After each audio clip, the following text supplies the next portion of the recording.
half a dozen far-right European parties calling for similar referendums in their countries. Nearly half of Germans want to see immigration reduced. In France, 70% of the population feel there are too many foreigners in the country. By far, the majority of Britons want to follow in Swiss footsteps, while in Norway, a record number of immigrants were forced out of the country last year. RT's Igor Piskunov reports on the shifting tide of opinion in Europe.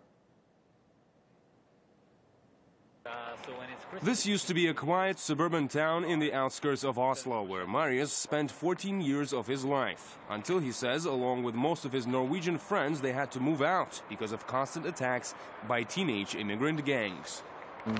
Been in the ambulance 5 times or something, so it came to the point where I didn't have the time to be robbed all the time and go to the hospital.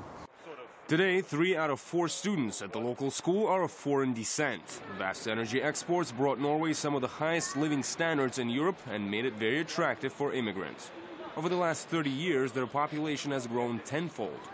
But high living standards mean high cost, which not all newcomers are contributing towards.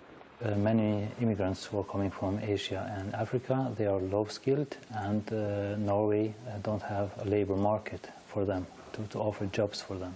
So many end up to be dependent on social benefits. Benefits include free housing, a 2-year-old integration course, and an allowance also paid by the state during this time. With NGOs warning the spending may be too much even for the Norwegian budget to swallow, talks about cutting down the numbers have now reached Parliament. So we want to improve the immigration system in Europe and not get rid of it by closing the borders. We have wanted to discuss now how to sort of get a more good working immigration system, how to restrict the system.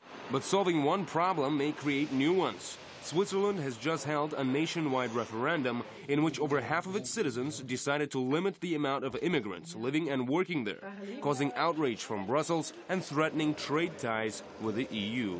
Igor Piskunov, RT. Stay with us here on RT. Still to come, too hazardous to stay. There's a lot